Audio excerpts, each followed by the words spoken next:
Good day, students. By the way, I am your teacher Roy and welcome to this subject, ICT, Empowerment Technology.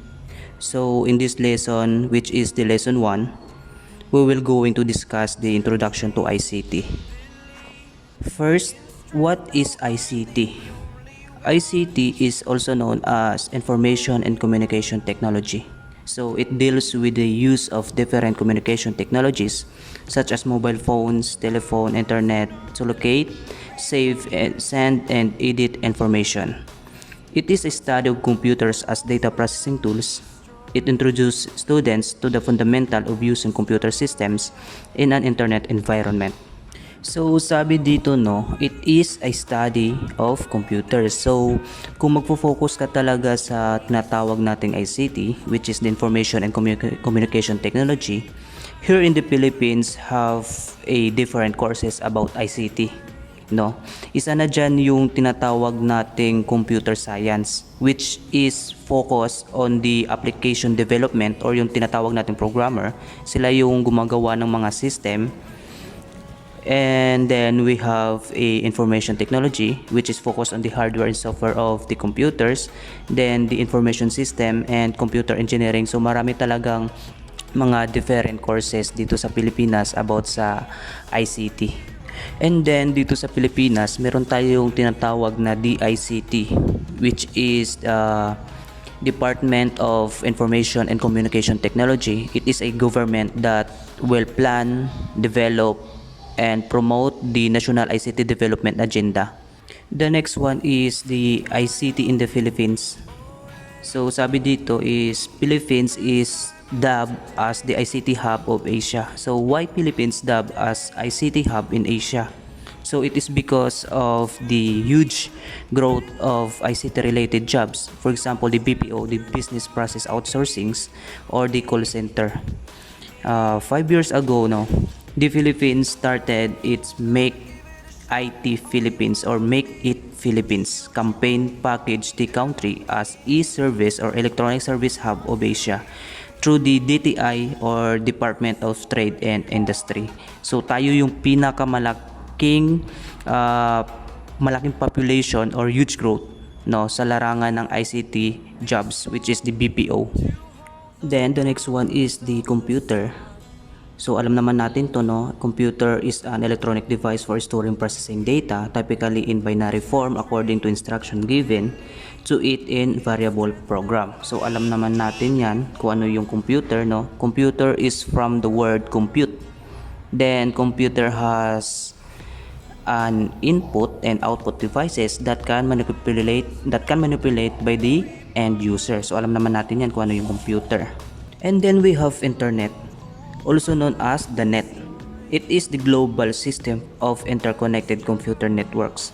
If you are connected to internet, your computer is connecting to any other computer anywhere in the world via dedicated routers and servers. So nowadays no, internet has a very important role to all of us. So bali na enjoy natin ang internet ngayon kasi sa internet tayo makakuha ng data or information na kailangan natin. One of that information is yung mga sagot natin sa module. Kung hindi natin alam yung sagot, so itanong lang natin kay Uncle Google, lalabas na agad yung mga sagot. So napakalaki talaga ang tulong ng internet sa atin ngayon. And then we have the WWW or the World Wide Web or WCube. No, it is invented by Tim Berners-Lee. It is an information system on the internet that allows documents to be connected to other documents by hypertext links. So it is enabling the user to search for information by moving from one document to another document. It is an information space where documents and other web resources are identified by URL. So URL, it means Uniform Resource Locator. So for example, yung www.youtube.com, yung www.facebook.com, www.kaggle.com, yan yung example ng URL. So it is interlinked by hypertext links and can be accessed via internet. And then we have web pages. So web pages, it is a web page, is a hypertext document connected to the World Wide Web. It is a document that is suitable for World Wide Web. So ibig sabihin ng web page, yung web page is yung laman ng website. For example, no, yung envelope na merong laman ng bond paper. So ibig sabihin, yung envelope na may lamang bond paper is yung tinatawag na website. And then yung laman ng envelope na mga bond paper is tinatawag na web page. And then, hindi natin mababrowse yung web page or yung website without the use of web browser. So, ano naman itong web browser? So, web browser, it is the software application for accessing website on the World Wide Web. So, example of the web browser is the Google Chrome, Safari, Opera, and then the Internet Explorer. The different online platforms of World Wide Web. So we have Web 1.0, Web 2.0, and Web 3.0. So Web 1.0, it is refers to the first stage or in the World Wide Web, which was entirely made up of the web pages connected by hyperlinks. It is an old internet that only allows people to read from internet, so no interaction. Web 1.0 is used as information portal. So example is yung mga personal website. So it is all about viewing and linking only. And then we have Web 2.0 is the evolution of Web 1.0 by adding dynamic pages. The user is able to see a website differently than others. It allows users to interact with the page. Instead of just reading the page, the user may be able to comment or create user account. So, ibig sabihin, it is allow the users to control their data. Everyone can be produced.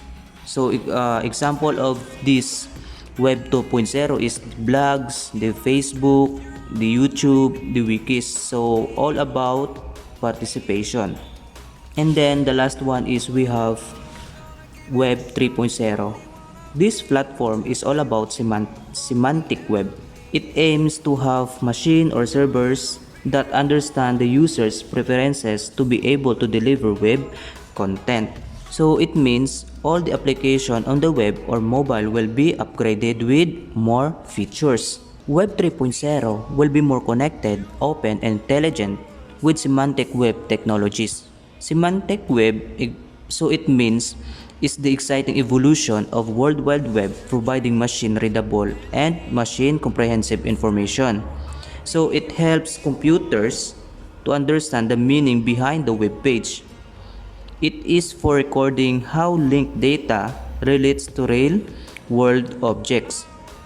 It is allowing the machine to understand the semantic meaning and the differences. For example, the word jaguar.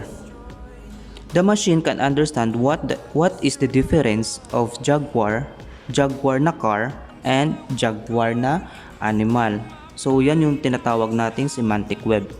And then we have a static web and dynamic web.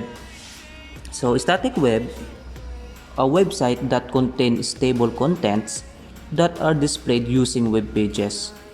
Does not require web design. It is very basic type of website which is very easy to create. It is also known as flat page. So for example, yung documentation, yung website presentation, newsletter content, and the form. So it is the example of Web 1.0 flat page only. And then the dynamic website, it is contains information that changes. So depending on the viewer, depending on the time of the day, depending on the time zone, and the viewer's native language. The dynamic website that can contain client-side scripting or server-side scripting to generate the changes content. So for example, yung Netflix, Amazon, Facebook, or any commerce site. So it is the example of Web 2.0. And then we have different features of Web 2.0. So we have folksonomy, rich user experience, user participation, long tail, software as a services, and mass participation. Folksonomy allow user to categorize and classify information using freely chosen keywords. For example, tagging by FB, Twitter. Use tags that start with the sign hashtag. So it is also known as social tagging. For example, no, kung mag-post kayo sa FB with matching hashtag sign, so bali matatag yung ibang information na the same sa na hashtag mo. Rich user experience, content is dynamic and is responsive to user input. For example, yung Google Map, yung Google Earth, so very responsive yung application na yon. So kung gusto nyo siya i-zoom in, i-zoom out, so very responsive siya. So yun yung tinatawag nating rich user experience na features ng Web 2.0. So another one is user participation. The owner of the website is not the only one who is able to put content. Others are able to place a content of their own by means of comments, reviews, and evolution. For example, yung Lazada, yung Amazon. So, di ba, nagko-comment sila doon, nagre-rate sila doon kung maganda ba yung product or hindi. So, bali sila, bali yung mga tao din, yung tayo din, is pwede tayo doon maka-comment or maka-participate doon sa website na yon. The next one is the long tail. So, services that are offered on demand rather than on a one-time purchase. This is synonymous to subscribing to a data plan that charges you for the amount of time you spend in the internet. So, the best example of this long tail is the Google Apps. So, bali meron sa Google Apps na mga services na binibili mo, then meron din namang mga application na kailangan mong bilhin. May mga games na kailangan mong bilhin. So yan yung tinatawag nating long tail. Software as a services, users will be subscribed to a software only when needed rather than purchasing them. So for example, yung Google Docs. So Google Docs used to create and edit word processing and spreadsheet. So yung mga documents sa brainly.com. So minsan naka-blur yung mga documents na yon. So kailangan mo muna siyang bilhin. So bago siya fully clear yung naka-blur. And then the last one is the mass participation. So it is a wider variety of the users. So maramihan. So kaya i-handle ng Web 2.0 yung maramihang user. Convergence is the synergy of technological advancement to work on a similar goal or task. So example, yung smartphone. So bakit kapag gagamit ng computer kung pwede mo naman gumawa ng documents sa smartphone? The next one is the social media. So alam naman nating lahat kung ano yung tinatawag na social media.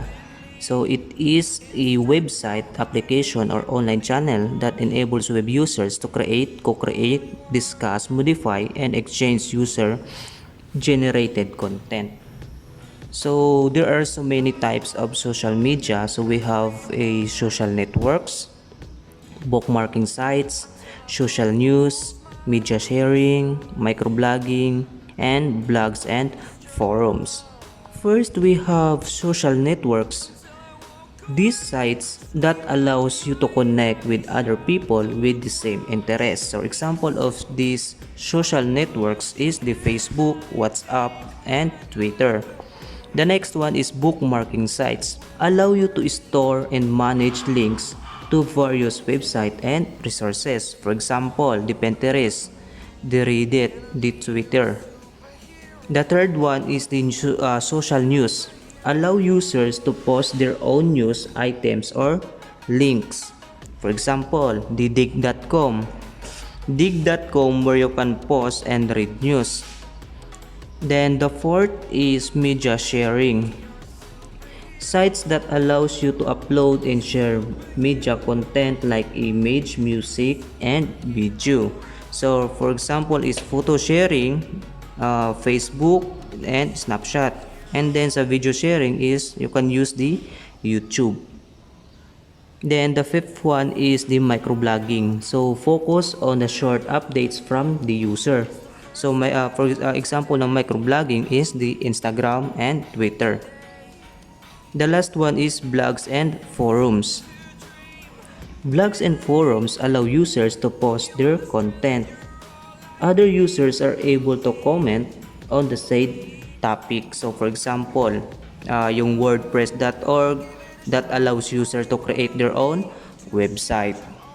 And then meron din tayo ditong mobile technology. Mobile technology example are the smartphones and tablets. So alam naman nating lahat na mobile technologies are very popular nowadays. It is because mobile technology is one of the example of technology convergence of the personal computer, the laptop, the netbook, radio, and television. So madali mo na siyang magamit, pwede mo pa siya madala anytime, anywhere. So very popular na siya ngayon.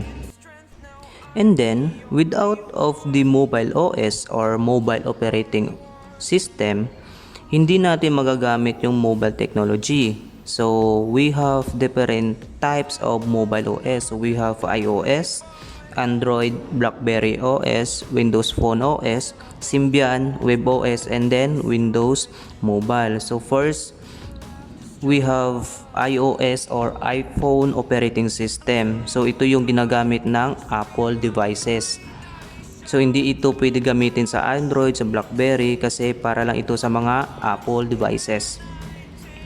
Next one is the Android. It is an open source OS developed by the Google. So ibig sabihin ng open source is free. So ito yung ginagamit ng Realme, Cherry Mobile. So it is a free or open source na operating system. The next one is BlackBerry OS. It is the used by the BlackBerry devices. Windows Phone OS is developed by the Microsoft. So it is replaced Windows Mobile OS and follows the name scheme of the current Windows desktop operating system like Windows 7, Windows 8, Windows 8.1, and then the Windows 10. The next is the Symbian. Symbian, the original smartphone OS. It is the operating system used by Nokia phone devices. Then the next one is the Web OS. Web OS is also known as LG OS and previously known as Open Web OS. So ito yung ginagamit sa LG Smart TV, sa HP phones, no. Then the last one is the Windows Mobile. It is developed by the Microsoft for smartphone and pocket PCs. So we have Assistive Media. Assistive Media is a non-profit service designed to help people who have visual and reading impairments. So example of assistive media is yung text-to-speech na application, yung voice recognition, yung electronic spell checker, educational, and then yung educational software. So yan yung mga example ng assistive media. And then we have Yahoo, Gmail, Hotmail, cloud computing. So it is distributed computing on internet or delivery of computing service over the internet. So instead of running an email program on your computer, you log into a webmail account remotely. The software and storage for your account doesn't exist on your computer. It's on the service computer cloud. So how cloud computing works? All your stuff like files or data, it is saved on World Wide Web instead of limited space on your computer or your hard disk drive.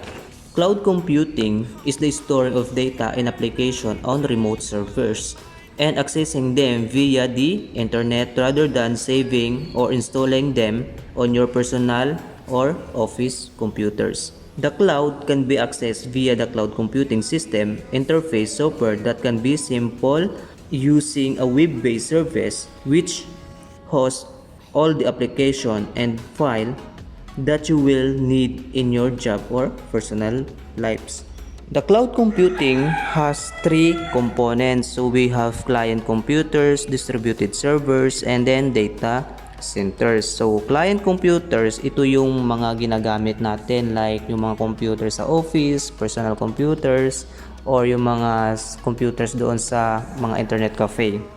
And then distributed server, it is often servers are geographically different places. But Servers act as if they are working next to each other. For example, yung Gmail. So, meron sila yung Gmail, yung Yahoo Mail, meron sila yung mga distributed servers na naga-function. Then, the last one is the data center. Data center is the collection of servers where application is placed and accessed via internet. So, sa data center, dyan nasi-save yung mga files nyo, then pwede nyo din ma-access or ma-retrieve, no, kung meron kayong internet connection. And then we have different types of cloud. So we have public, private, community, and then hybrid cloud. So depende sa mga distributed servers, no, kung paano at kung ano yung bagay sa system nila, kung ano talaga yung angkop sa system nila. So yun yung gagamitin nila na clouds.